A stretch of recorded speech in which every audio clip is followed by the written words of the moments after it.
45 days of darkness. I wasn't supposed to be awake when it happened. Most people weren't. It was 3:17 a.m. in northern Minnesota when the sky lit up like someone had flipped a cosmic switch. I only saw it because I was having one of my usual bouts of insomnia, staring out the cabin window at the lake, watching the moonlight ripple across the water. The light was blinding, a flash of blue-white that turned night into noon for about 8 seconds. I stumbled back from the window, spots dancing in my vision. Then the power went out. Not just in my cabin, but everywhere. The distant lights from the resort across the lake, the faint glow from the town 20 miles south, all gone in an instant. That was 45 days ago. We haven't seen the sun since. The scientists on the emergency broadcasts, before those stopped too, called it a coronal mass ejection of unprecedented magnitude. The sun had essentially burped out a massive cloud of plasma that hit Earth like a sledgehammer. It fried most electronics, screwed with the magnetic field, and apparently did something to the upper atmosphere that traps heat and blocks most sunlight. The eggheads were arguing about the specifics when the broadcasts cut out permanently. All I know is that it's getting colder every day, and the darkness is starting to feel like a physical weight pressing down on all of us. There are 5 of us now. Me, Lucas. I was just up here finishing my novel, a city guy playing mountain man for a few months. Turns out those survival books I'd been reading for research weren't just going to help my protagonist. Diane and her teenage daughter Zoe had the cabin 2 down from mine. They were supposed to be on a mother-daughter bonding weekend after Zoe got caught shoplifting back in Minneapolis. Now they're stuck with me. Marcus was the maintenance guy for the entire lake property. He knows how to fix things, how to hunt, which plants are edible. Without him, we'd probably be dead already. And then there's Walter, a retired geology professor who was up here studying local rock formations or something. He's in his 70s, but surprisingly tough. He also understands more about what happened than the rest of us, which isn't saying much. We stayed put for almost a month. It made sense at first. We had shelter, we pooled our food. Marcus taught us to fish through the ice and set snares. We kept thinking help would come or things would stabilize. But it's just getting colder. And darker somehow, though I wouldn't have thought that was possible. The thermometer hit -20 last night, and it's only early October. Walter says it'll be -40 regularly by November, if the atmospheric condition doesn't change. We can already see our breath inside the cabins, even with the fireplace going. So we're heading south. The plan is to reach Marcus's brother's farm near Des Moines. It's about 250 miles. If we manage 10 miles a day, we'll be there before true winter sets in. That's if nothing goes wrong. But things always go wrong these days. We left 3 days ago. I'm writing this by the light of our campfire, using the back pages of my manuscript. Might as well get some use out of it. The world doesn't need another thriller novel now. What it needs is a miracle. The first leg wasn't too bad. We loaded up 2 sleds with our most important supplies: food, medical kit, warm clothes, weapons, tools, sleeping bags, tarps. Marcus rigged up harnesses so we could pull them. It's like we're a dog sled team, except we're the dogs. The lake is frozen solid, so we crossed that first, saving us a 12-mile detour around it. The ice is thick enough for now, but the cracking sounds beneath our feet had Zoe near tears. Can't blame her. Every noise in this new darkness feels amplified, threatening. We stick to roads when we can find them. Without GPS or maps, none of us expected to need a paper map of Minnesota in 2025. We're navigating by Marcus's knowledge of the area and Walter's impressive understanding of using stars for direction. The few stars we can see through the hazy atmosphere have become precious guides. Today, we passed through a small town, Lakeview, population 800 according to the sign. Population 0 now, as far as we could tell. The place had been picked clean. Marcus found a hardware store with a few useful tools left behind, and we scavenged some canned food from houses on the outskirts. But the main street had clearly been looted weeks ago. We're camping in what was once someone's living room. The house is intact, no broken windows, which is a blessing. The family photos on the wall make me wonder where these people went, if they made it. Diane keeps saying we should have stayed at the lake, kept fishing, made it work. Maybe she's right. But when I step outside and feel that unnatural cold seeping into my bones in what should be early autumn, I know we're doing the only thing we can. Move south or die. I just hope the South still exists to receive us. Day 6 on the road. We had our first encounter with other survivors yesterday. About a dozen people have fortified a gas station along the highway. They've got spotlights running off a generator, creating this bizarre cone of artificial daylight in the endless dusk we live in now. They were wary, but not hostile. Their leader, a woman named Chen, who used to be a nurse, told us several groups have already come through heading south. The news from further north is not good. Temperatures dropping to lethal levels, people freezing in their homes. They offered to let us stay, but their resources are limited. They're planning to move on themselves in another week, once they've collected enough fuel. We traded some of Marcus's handmade fishing lures and a bottle of painkillers from our first aid kit for more canned food and a detailed roadmap of Minnesota and Iowa. Worth every bit. Chen warned us about a group they'd turned away 3 days earlier. Apparently hostile, well-armed. Great. As if the cold, dark, and hunger weren't enough to worry about. We're making better time than expected. Almost 15 miles today. The walking keeps us warm, and having a clear route on the map helps. Walter's knee is bothering him, though. He insists it's fine, but I catch him wincing when he thinks no one's looking. The darkness is starting to affect us in strange ways. Zoe keeps asking what time it is, but nobody's watch works anymore, and time feels increasingly meaningless. Marcus says it's probably around 8 p.m. now, but who knows?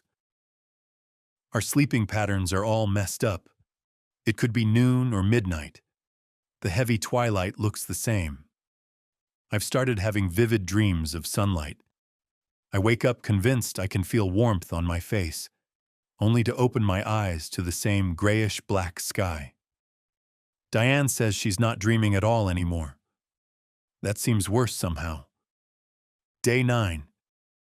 I'm writing this from inside an abandoned RV we found tipped on its side in a ditch. We've barricaded ourselves in. We were ambushed this morning, or what we call morning, when we wake up and start walking. 3 men with hunting rifles stepped out of the trees and demanded our supplies. I thought we were dead for sure, but Marcus somehow talked them down, convinced them we had medicine to trade. While he kept them distracted, Walter slipped a handgun to Diane, who's apparently a decent shot from her days at a firing range. The standoff ended with Diane firing a warning shot that gave us enough time to scatter into the woods. We lost one of our sleds in the chaos, the one with most of our food.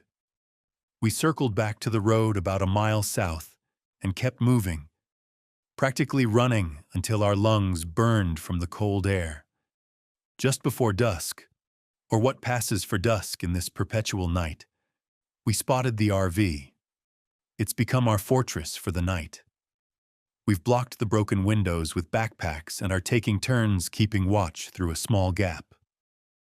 Zoe hasn't spoken since the encounter. She just sits curled against her mother. I don't blame her.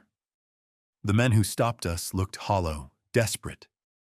This is what happens when society collapses in just over a month. Our food situation is critical now.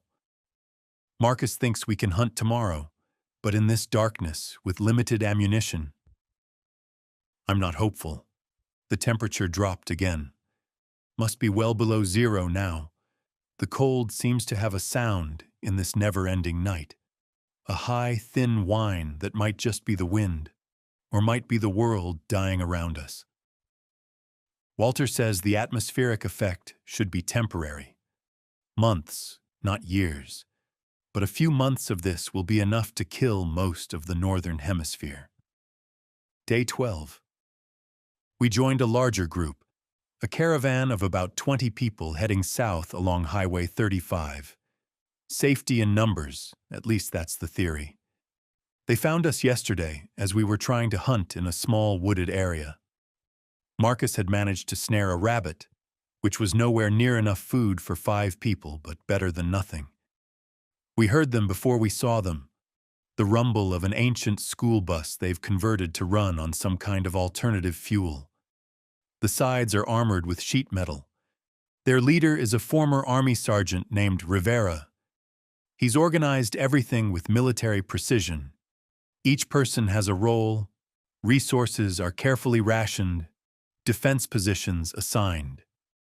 It's both reassuring and slightly terrifying how quickly humans adapt to apocalyptic conditions. They took us in after checking we weren't infected with anything. Apparently there have been disease outbreaks in some areas where sanitation has collapsed. They had a doctor, an actual doctor, look us over. The bus is cold but warmer than outside, and they have other vehicles too. A pickup truck and what was once a mail delivery van. We've consolidated our remaining supplies with theirs. In exchange, we all have jobs now. I'm on the scavenging team. Marcus handles hunting and shelter assessment. Walter provides scientific advice, which mostly consists of explaining why we're all probably doomed, but in fascinating detail. And Diane and Zoe help with food preparation and inventory. The plan is the same. Keep moving south until we hit warmer temperatures. The caravan's ultimate destination is somewhere in Oklahoma, where someone has family with a working farm protected by a local militia. I don't love having our fate tied to all these strangers, but we wouldn't have lasted much longer on our own. Marcus's brother's farm is still our fallback plan if things go sideways with this group. It's strange how quickly you can go from being a novelist with deadline anxiety to a post-apocalyptic refugee whose biggest concern is not freezing to death before morning. Day 17. I haven't written for a few days, too exhausted, and frankly, too demoralized. We lost Walter yesterday, not to violence or cold, but to his heart.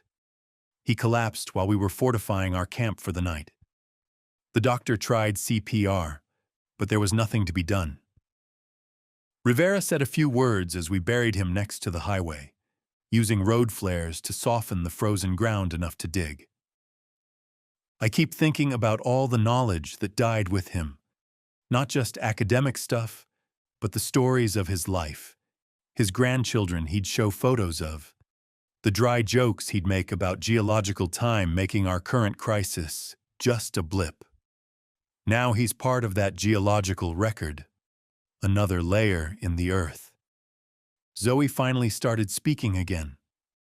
She's been asking me to tell her stories at night, not about the disaster, but about anything else. I've been recounting plots from novels, movies, TV shows I used to watch. It seems to help her sleep, and honestly, it helps me too. Remembering there was a world before this, and that somewhere, parts of that world might still exist. The caravan has been making good progress, nearly 20 miles on the days when the roads are clear. We've skirted around several small towns after scouts reported they were either picked clean or occupied by potentially hostile groups. The darkness continues to mess with our heads. Several people have described hallucinations, seeing flashes of sunlight, hearing voices, feeling watched.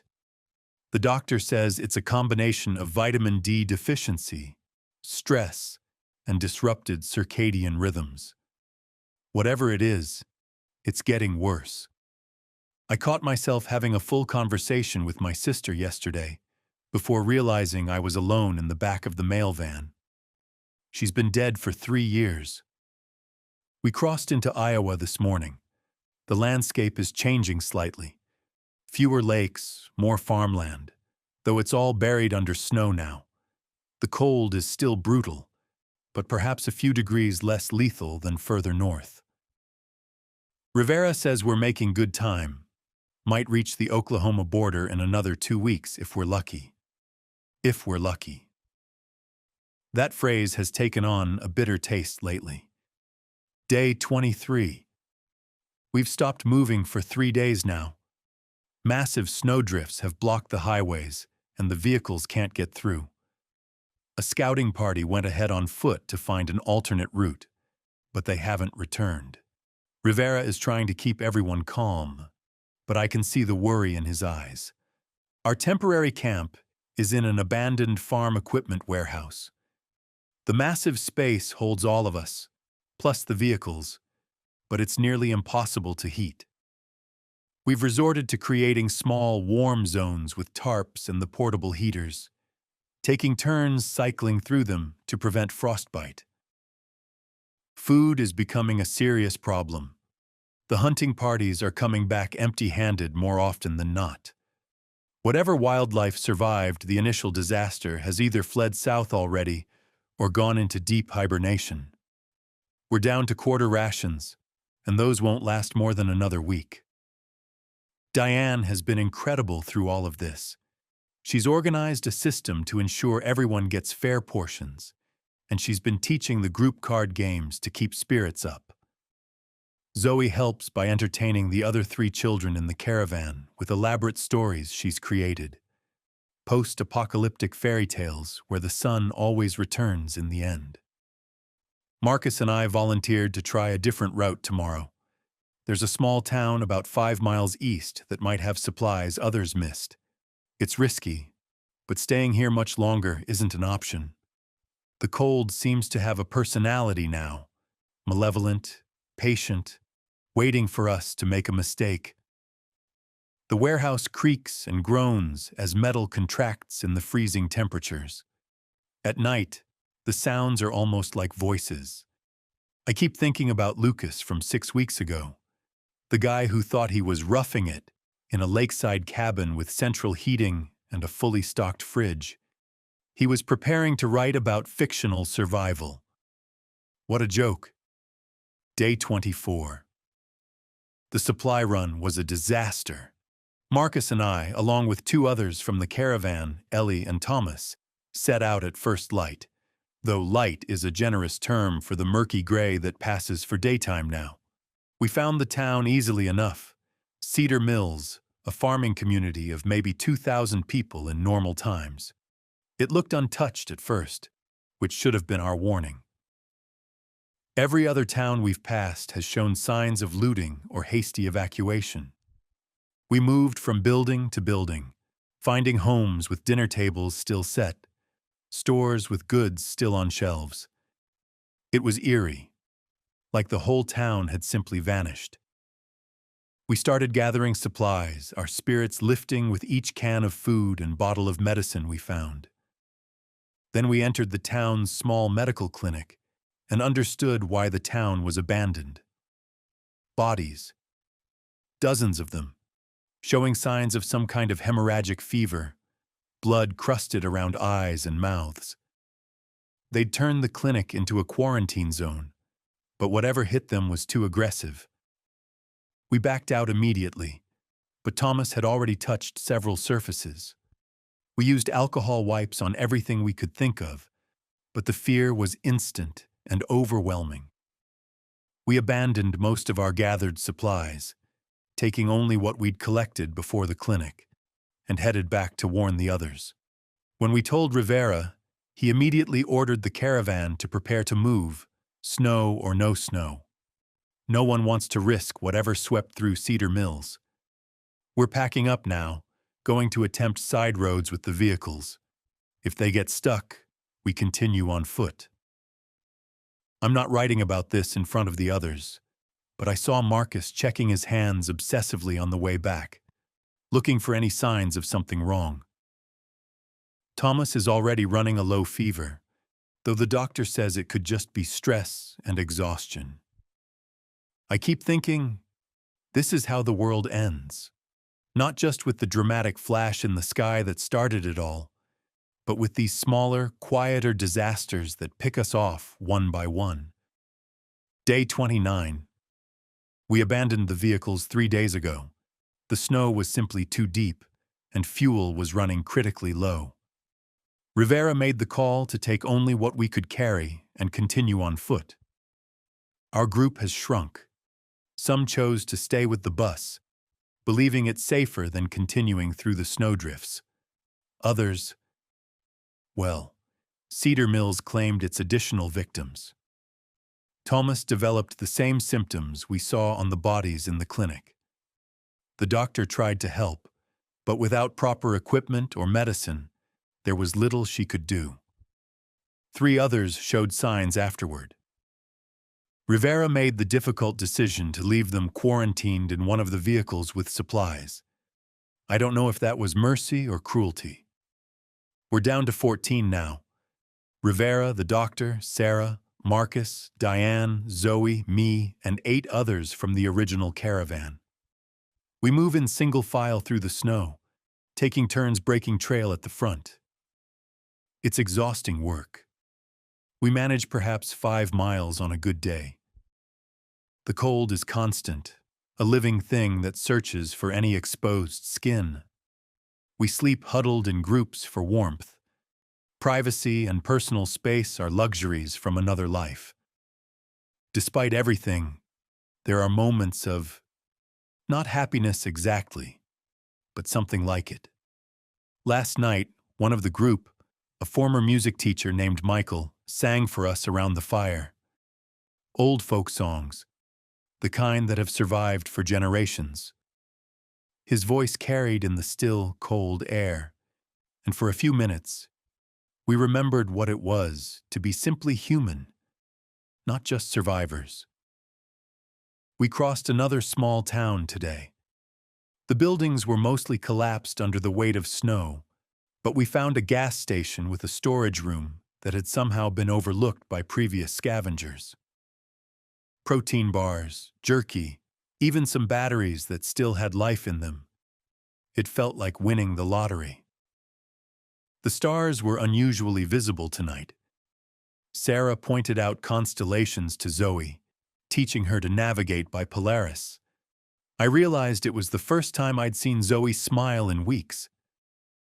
We're still heading south, following Highway 35 when we can find it under the snow. According to our map, we should reach Missouri in another week or so. Rivera believes temperatures will be more survivable there, maybe even above freezing during daylight hours. Daylight.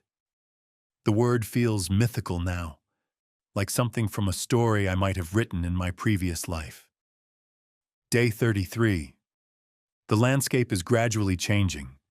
The snow isn't quite as deep, and today we spotted patches of bare ground where the wind has swept the snow away. The temperature still cuts like a knife, but the brutal edge is fading slightly. We've been following a river, the Des Moines River, according to our map. Rivera says it will lead us toward more populated areas where we might find better shelter and supplies. The risk of encountering hostile groups increases, but at this point, we have to take that chance. Marcus has been talking more about his brother's farm. It should be less than 100 miles from our current position. Part of me wants to split off from the main group and make directly for it, but dividing our numbers would be dangerous for everyone. We've developed a rhythm to our days now. We walk for about 2 hours, then rest for 15 minutes. Repeat until our bodies can't go any further. Make camp, melt snow for water, eat the meager rations, sleep, and start again when our bodies recover enough. The darkness remains, though it's shifted in quality. There's more variation now between what we call day and night, still nowhere near normal daylight, but the heavy cloud cover seems thinner, allowing more starlight and perhaps a small fraction of filtered sunlight through. Walter would have had theories about this. I miss his scientific explanations, even when they were grim. Diane has been teaching Zoe and the one remaining child from the caravan, a quiet 8-year-old boy named Miguel, how to identify edible plants. Though there's little growing now. She says it's knowledge they'll need when spring comes. When spring comes. The simple assumption that we'll still be here, that time will continue, that the world hasn't ended completely. It's a kind of defiance. Today I saw a bird, a raven or crow, I couldn't tell which. It was the first wildlife larger than a field mouse that I've seen in weeks. It watched us from a bare tree branch, then flew south. We took it as a good omen. Day 38. Disaster struck yesterday. We were following along the frozen river when we heard engines, snowmobiles approaching fast from behind us. Before we could scatter or hide, they were upon us. About a dozen men with rifles and makeshift armor fashioned from sports equipment. They called themselves the regulators, which would have been laughable in any other context. Their leader, a massive man with a poorly healed facial scar, informed us we were in their territory and would need to pay a toll to continue. The toll, of course, was most of our supplies. Rivera tried to negotiate, but they weren't interested in compromise. When Sarah the doctor stepped forward to argue, one of them struck her with a rifle butt, sending her sprawling into the snow.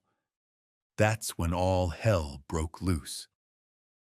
Marcus pulled his handgun, Rivera shouted for everyone to run, and the regulators opened fire.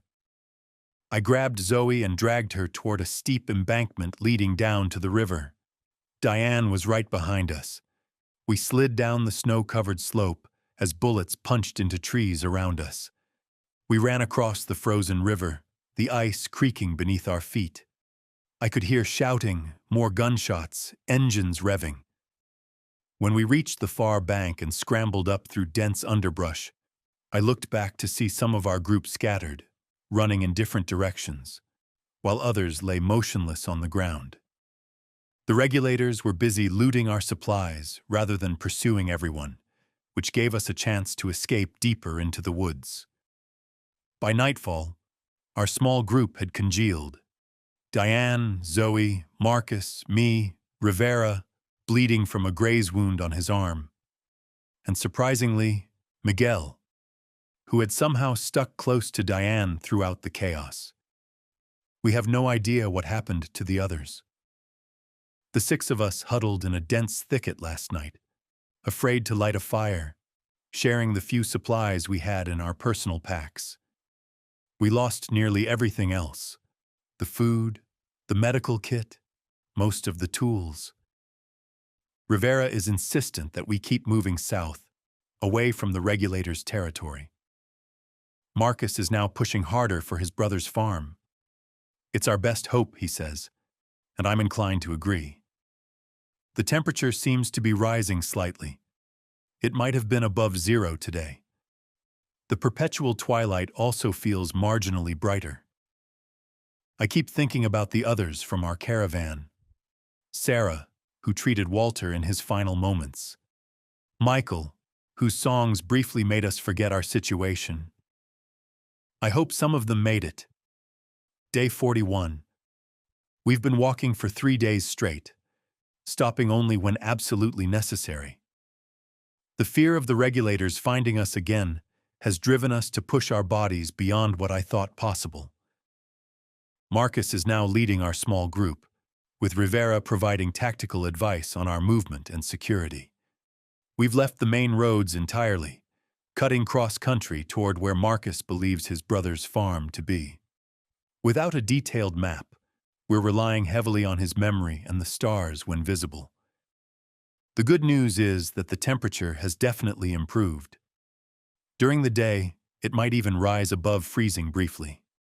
The snow has a wet quality now rather than the dry, powdery consistency of extreme cold. Small patches of ground are becoming visible in places where the sun, however filtered through the atmospheric haze, strikes directly. We're all starving. Our remaining rations ran out yesterday, and we've been surviving on what Marcus can hunt with the small snares he fashioned from wire in his pocket toolkit. 2 squirrels and a rabbit have been our only food in 3 days. Zoe hasn't complained once, which somehow makes it worse. Miguel rarely speaks, but he remains close to Diane at all times. She's become a surrogate mother to him, though we know nothing about what happened to his real parents. He helps gather firewood without being asked and offers his share of food to Zoe, which she always refuses. Today we stumbled upon an incredible stroke of luck, an old hunting cabin, well off any marked trail. It was stocked with preserved food, bottled water, even some medical supplies. The owner, whoever they were, had prepared it as a survival cache.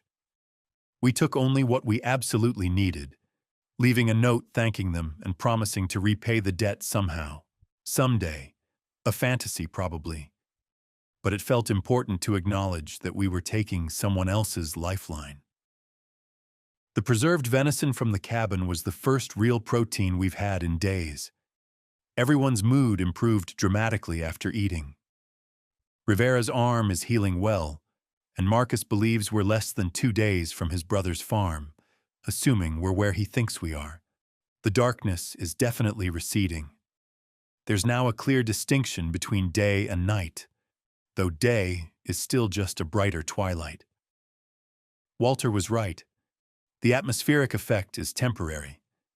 If we can survive long enough, the sun will return fully. Tonight, as we sat around a small fire in front of the cabin, Zoe asked me to tell a story like I used to back at the beginning of our journey. Instead, Diane suggested Zoe tell one. She thought for a moment, then began a tale about a world where the sun got sick and had to sleep for 45 days to get better, and how all the people had to help each other until it woke up again. I realized she was processing what's happened to us, trying to make sense of it, and somehow, in her simple story, there was more hope than I've felt in weeks. Day 43. I'm writing this from Marcus's brother's farm. We made it. We spotted the property around mid-afternoon, a collection of buildings surrounded by fields now covered in snow. The main house had smoke rising from the chimney. Marcus approached alone first, calling out his brother's name. The reunion between them was, I don't have words adequate to describe it. 2 men who had each assumed the other dead, suddenly face to face. They held each other for a long time, neither speaking. David, Marcus's brother, has created something remarkable here. The farmhouse has been retrofitted with wood stoves for heat and cooking. The barn houses a small generator that they run sparingly for essential needs. They've converted a greenhouse to grow vegetables even in these conditions, using LED grow lights powered by solar panels that still collect enough energy even through the haze. Most importantly, there are others here. 18 people who either lived nearby or found their way here after the disaster. They've formed a community, with everyone contributing according to their skills. They take turns standing watch, but so far they've had minimal trouble with outsiders. We were given food, warm beds, clean clothes. Zoe and Miguel were immediately adopted by the 3 other children here. Diane broke down crying when she saw the stockpile of canned goods and preserved foods in the cellar, enough to last for months. Rivera is already talking with David about security improvements and has offered to help train some of the residents in basic defense tactics.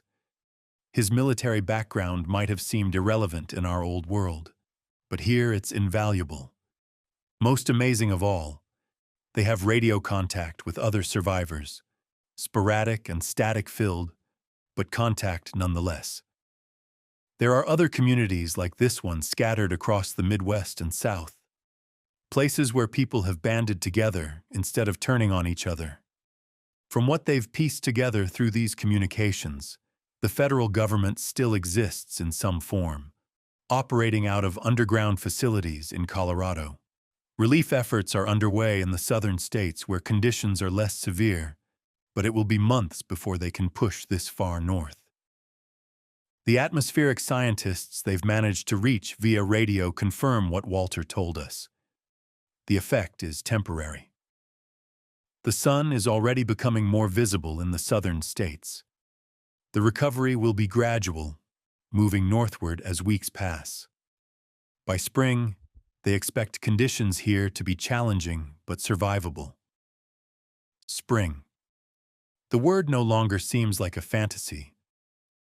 David showed me to a small room at the back of the house that they've set up as a kind of library. People have contributed books from their homes, creating a communal collection. He told me I'm welcome to take any I want, and perhaps, when I'm ready, contribute some stories of my own. I ran my fingers over the spines, remembering how I once spent my days crafting fictional narratives about struggle and survival. Now I've lived it. Tomorrow, I'll help with chores around the farm. Next week, I might join a supply run to neighboring properties. In the months ahead, we'll plant crops as the ground thaws.